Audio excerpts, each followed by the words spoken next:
எல்லோருக்கும் வணக்கம். ரொம்ப நாள் ஆச்சு நம்ம எல்லாம் மீட் பண்ணி. ஆ ஏதோ ஒரு ஒரு ஒரு சில பல காரணத்தினால என்னால வந்து கன்டினியூஸா யூடியூப் வீடியோஸ்லாம் போட முடியல. இது வந்து இன்னும் ஒரு ஸ்டார்ட். அ எவ்வளோ நாள் பண்ண முடியும்னு நானும் பார்க்குறேனே. ஓகே. ஆ நம்ம வந்து ஒருத்தர் அ ஒருத்தர் வந்து ஏதாவது ஒண்ணு சொன்னான்னா, நம்ம ஏன் பர்சனலா எடுத்துக்கிறோம்? அத பத்தி நம்ம எங்கேயாவது யோசிச்சு பார்த்தோமா? ஆ, நம்ம வந்து நெறைய விஷயத்த வந்து யோசிக்கும்போது, நம்ம ஏன் அந்த மாரி ரியாக்ட் பண்ணோம் அப்படிங்கிற ஒரு விஷயம் இருக்கு இல்லையா?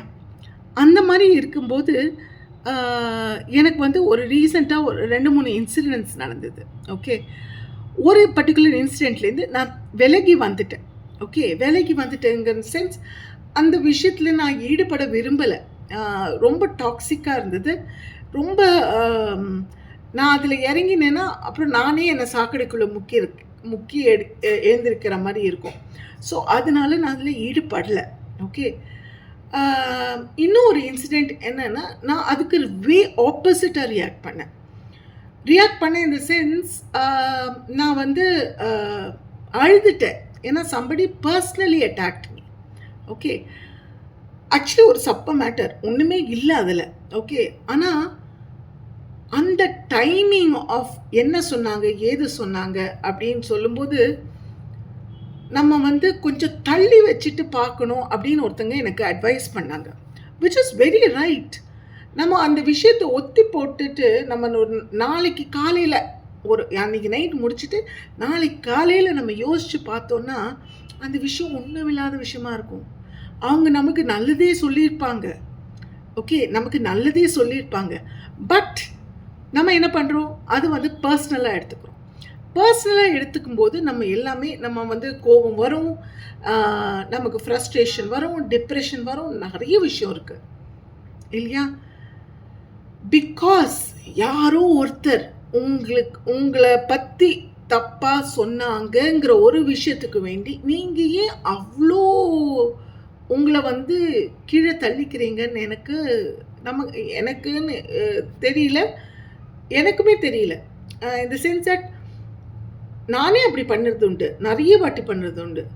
அப்படி இருக்கும்போது, எப்படி நம்ம வந்து அந்த மாரி ஒரு விஷயத்துல வரும்போது, நம்ம ஏன் வந்து அப்படி ரியாக்ட் பண்றோங்கிறது தெரிய மாட்டேங்குது. It's natural human tendency. So இன்னைக்கு ஒருத்தர் சொன்னாங்க எனக்கு, விச் ஆக்சுவலி ஸ்ட்ரக் மீ. அ ஒரு ஒரு என்ன சொல்றது? ஒரு திடீர்னு ஒரு லைட் பல்ப் எரிஞ்சா மாரி இருந்தது. தி ரீசன் இஸ் நம்ம வந்து அ யாரா இருந்தாலும் சரி, இந்த காலத்தில வந்து முக்காவாசி வேலை வந்து ஆன்லைன்ல தான் நடக்குது. ஃபோன்ல, இல்ல லேப்டாப்ல, ஈவன் பர்சனலி ஒருத்தங்க கிட்ட பேசும்போது, அவங்க எந்த மூட்ல ரிசீவ் பண்றாங்கங்கிறது நமக்கு தெரியாது. ஓகே. அப்படி இருக்கும்போது, நம்ம வந்து லாஜிக்கலா திங்க் பண்ணணும். ஓகே. லாஜிக்கலா திங்க் பண்ணானா, நமக்கு வந்து ஈஸியா அந்த சிச்சுவேஷன ஹேண்டில் பண்ண முடியும். ஓகே. முன்னாடிலாம் வந்து ஒரு சின்ன எக்ஸாம்பிள் தரேன். முன்னாடிலாம் வந்து நான் வண்டி ஓட்டும்போது, கார் ஓட்டும்போது, எவனாவது ஒருத்தன் வந்து வண்டி இடிச்சுட்டான்னா, நான் இறங்கி நின்னு லப லப லப லபன்னு கத்திட்டு இருப்பேன். ஓகே. இப்ப என்ன ஒரு ஸ்க்ராட்ச் ஆச்சு வண்டியில. Okay. Yes it is a big thing for me. என்னோட வண்டியில ஸ்க்ராட்ச் பண்ணாங்கன்னா, it is a big thing for me. ஆனா, இப்ப அந்த கத்துறதுனால அந்த ஸ்க்ராட்ச் இல்லாம போயிடுமா? அப்படின்னு பார்த்தா கிடையாது. ஸ்க்ராட்ச் ஆனது ஆனது தான். நம்ம அடுத்தது என்ன பண்ணணுங்கிறத பார்க்கணும். இப்ப அவன கத்திட்டு, அவன இது பண்ணிட்டு, அவன்கிட்டேருந்து காசு வாங்கி நமக்கு ஏதாவது நடக்க போகுதா? இல்ல இல்லையா? So why not take it easy? நம்ம இன்சூரன்ஸ் எப்படி இருந்தாலும் போட்டிருக்கோம். அந்த மாரி ஒரு விஷயத்தையும் அதுக்கு அடுத்தது என்ன பண்ணணும் அப்படின்னு யோசிச்சுட்டானா, லைஃப் ரொம்ப ஈஸியா போயிடுங்க. நம்ம ஏன் அத பத்தி யோசிக்க மாட்டேங்கிறோங்கிறது எனக்கு உண்மையிலே புரியல. நிஜமாவே. அ ஒரு ஒரு பக்கம் வேடிக்கையா இருக்கு எனக்கு.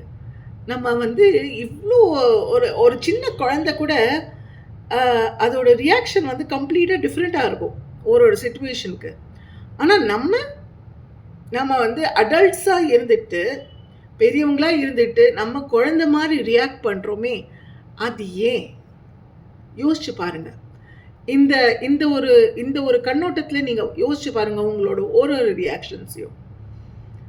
நம்ம நெறைய பேர் மேல வருஷக்கணக்கா வருஷக்கணக்கா நம்ம வந்து அ ஒரு கிரட்ஜ் வச்சுட்ருப்போம் இல்லையா? அவங்க அப்படி பண்ணாங்க. நான் அதனால அவங்க கிட்ட பேச மாட்டேன். ஓகே. அவங்க என்னை பத்தி கேட்கவே இல்ல. நான் உடம்பு சரியில்லாத இருக்கும்போது என்னை பத்தி கேட்கவே இல்ல. அதனால நான் அவங்க கிட்ட பேச மாட்டேன். ஓகே. அந்த மாரிலாம் நெறைய பேர் வந்து மனசுக்குள்ள போட்டு, போட்டு, பூட்டி, பூட்டி வச்சதுனால என்ன கிடைக்குது? நிஜமாவே என்ன கிடைக்குது நமக்கு? அவங்க "நல்லா இருக்கியா? உனக்கு உடம்பு பரவாயில்லையா?" அப்படின்னு கேட்டதுனால நமக்கு உடம்பு சரியாயிட போதா? இல்ல நீ வந்து நீ தப்பு, நான் ரைட்டு அப்படின்னு சொல்றதுனால அவங்களும் ஒத்துப்பாங்களா? அந்த சிச்சுவேஷன் சால்வ் ஆயிடுமா? சொன்ன வார்த்தைகள் போயிடுமா? இல்ல நம்ம வாயிலேருந்து வர வார்த்தைய வந்து வெளிய விடுறதுக்கு முன்னாடி ஒரு 100 தடவை யோசிக்கணும். 100% யோசிக்கணும். ஏன்னா,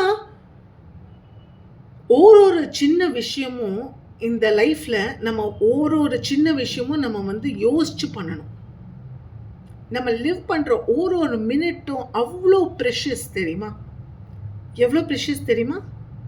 நம்ம எனக்கு வந்து நான் இந்த புக்ஸ் எல்லாம் ஸ்பிரிச்சுவல் புக்ஸ் எல்லாம் படிக்கும்போது, அதில ஒரு ஒரு வந்து ஸ்ரீமத் பாகவதம்னு ஒண்ணு இருக்கு. ஓகே. அதில ஒரே ஒரு விஷயம் தான் எனக்கு சொன்னாங்க. எனக்கு அது வந்து மைண்ட்ல ஒட்டிக்கிட்டு இருக்கு. ஓகே.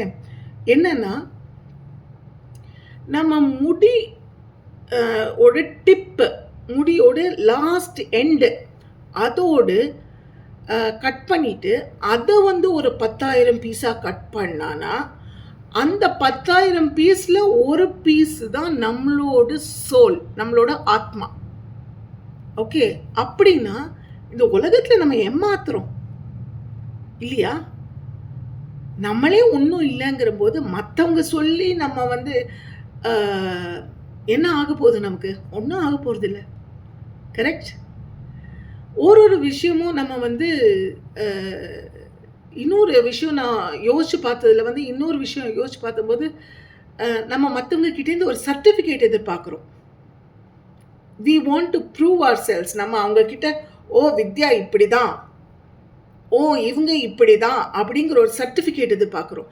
ஏன் எதிர்பார்க்கணும்னு கேட்கிறேன். நமக்கு நம்ம மேல நம்பிக்கை இல்லையா? நம்மளோட வொர்த் என்னன்னு நமக்கு தெரியாதா? ஏங்க, நம்ம வந்து நெறைய பேர் வந்து இப்போ லேட்டஸ்ட் ட்ரெண்டுல சொல்றேன். Instagram reels, TikToks, ShareChat அப்படி கொட்டி கிடக்கு social media, Facebook and all that stuff. Okay. அந்த மாரி இருக்கும்போது நெறைய டேலண்ட்ஸ் வருது. எக்கச்சக்க டேலண்ட்ஸ். ஓகே. அவங்களுக்கு நெறைய ஆப்பர்ச்சுனிட்டியும் கிடைக்குது அவங்க டேலண்ட்ட எக்ஸிபிட் பண்றதுக்கு. பட் நெறைய பேர் வந்து அந்த ஃபேமு, அந்த சர்டிஃபிகேட், அந்த புகழ், அந்த ஒரு என்ன சொல்றது? அத்தாரிட்டி, அந்த புகழ், அதுக்கெல்லாம் வேண்டி வந்து ஒரு ரீல்ஸ் போடுறாங்க பாருங்க. ஓ! எனக்கு இவ்ளோ கன்டென்ட் வந்தானா இவ்ளோ காசு வரும். அந்த கன்டென்ட் வந்து எவ்ளோ நாளைக்கு நமக்கு சர்டிஃபிகேட்க்கு வேண்டி நம்ம காத்துட்ருப்போம். அந்த மக்கள் வந்து ஒரு லைக் போட்டா தான் உங்களுக்கு காசு வரும். ஏன்? ஏன் தேவையில்லையே நமக்கு. I am just citing an example. ஒரு எக்ஸாம்பிள் தான் நான் சொல்றேன். அந்த மாரி நெறைய விஷயத்துல நம்ம பார்த்துட்டு இருப்போமே! இல்லையா?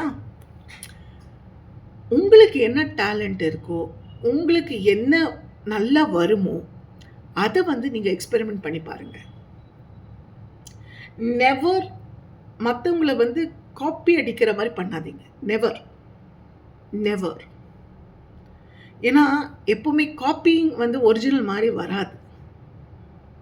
நமக்கு என்ன வருமோ அது செய்யணும். அப்பதான் நம்ம எக்ஸலென்ட்டா செய்ய முடியும். ரொம்ப அழகா செய்ய முடியும் நமக்கு. ஏன்னா, நமக்கு நம்ம பத்தி தெரியும், நம்ம டேலண்ட்ட பத்தி தெரியும், நம்ம திறமைய பத்தி தெரியும், நம்ம எப்படி போகணுங்கிறது பிளானிங் நல்லா தெரியும். இல்லையா? அப்படி இருக்கும்போது, நம்ம ஏன் வந்து இன்னொருத்தர பார்த்து, "ஓ! அவங்க அப்படி பண்றாங்க, நம்ம ஏன் அப்படி பண்ணக்கூடாது?" அப்படிங்கிறது யோசிக்கிறோம்னு எனக்கு புரியல. கொஞ்சம் யோசிச்சு பாருங்க. சிந்தனை செய்வோம். சிந்திப்போம், சந்திப்போம். சல்யூட்.